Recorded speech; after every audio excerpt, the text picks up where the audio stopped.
Hi, Matthew here and welcome to another video. Okay, you may be watching this as a landlord or a tenant and trying to wrap your head around the ever-changing rules surrounding evictions in lockdown. Well, let me have a go at giving you a quick, to-the-point interpretation of the rules right now and how they might affect you. The long story short is that yes, you can be evicted right now. Evictions can be served and in motion, and they are being processed by the courts. However, the ban on physically evicting someone from a property, i.e. a bailiff-enforced eviction, the ban on that has been extended to the 21st of February. If you're a tenant in rent arrears, you effectively cannot be evicted from your property right now. However, the new rules are slightly less protective than the rules during the first lockdown. So specifically referring to rent arrears again, if a tenant is in arrears of more than 6 months, then the ban does not apply. An eviction can go ahead and can potentially be bailiff enforced. Other exemptions to the ban where a tenant can still be evicted are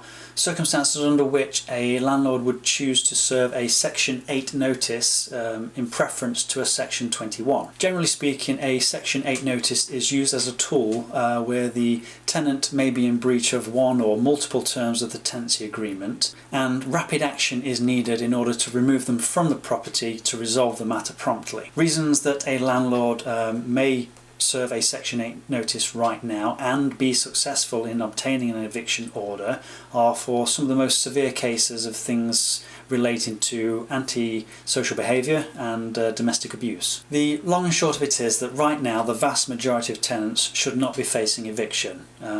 As a landlord myself, I do feel that all landlords need to check their own moral compass, and it's a time where we need to be understanding and compassionate towards our tenants' circumstances. Now, the good news for landlords is that realistically the majority of tenants will qualify for some sort of financial support. Whether it's 80% of their salary through the job retention furlough scheme, or if a tenant does find that they're unemployed, then they should be able to qualify for housing support through universal credit. This should at least allow tenants to continue to pay some of their rent, if not the majority of it. There are also some other additional pots of funding and support available for tenants right now. These are being handled by local councils, and tenants should check locally whether they qualify for any of this. Only in the most unfortunate circumstances should tenants be falling into severe rent arrears. Now, just as landlords need to be understanding, tenants also need to appreciate that this idea of the multi-millionaire landlord who can ride out the storm and I don't need to pay my rent right now, that's simply not the case and really not fair. In most cases, landlords rely on this income themselves to pay their own bills, let alone pay the mortgage on the property that's currently keeping the roof over the head of the tenant. As a tenant, if you are struggling and getting into rent arrears, then be proactive in offering solutions to your landlord. Maybe commit yourself to the property long term as a gesture of getting on top of the rent arrears over time. And also offer a realistic repayment plan. This could, for example, involve honouring any provisions in the tenancy agreement that refer to an interest for rent arrears.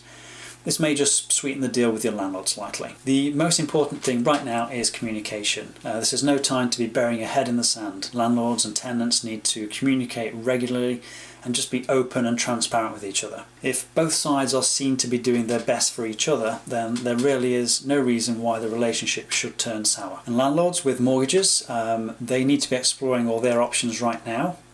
Mortgages do currently qualify for a 6-month holiday. This will not appear on your credit report or affect your credit score.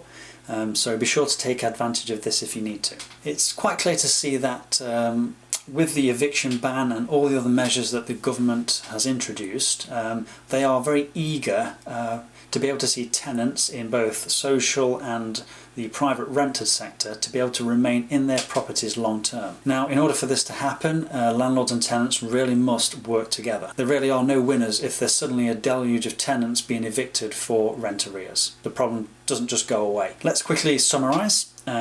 Yes, tenants can be evicted right now for severe rent arrears of more than 6 months, or if they are in breach of the tenancy agreement for reasons such as antisocial behaviour or domestic abuse. Fundamentally, at this time, with the ban being extended, only the most severe cases that are detrimental to people's well-being are being enforced. Examples of where a tenant will not be evicted right now, such as your landlord serving a Section 8 notice because they wish to turn their property back into a holiday let. That scenario is not happening right now. Or even if a landlord has served a Section 21 correctly with the new 6-month notice period, that is still not going to be given priority over an eviction for antisocial behaviour. It's all about cases being prioritised to keep people safe. But this latest ban does consider the need to protect the livelihoods of landlords in the most severe cases of rent arrears. If you are in 6 months rent arrears, then there does come a point where enough is enough and that landlord should be given their property back. Anyway, thanks for watching, stay home, stay safe, and I'll be back again soon with another video.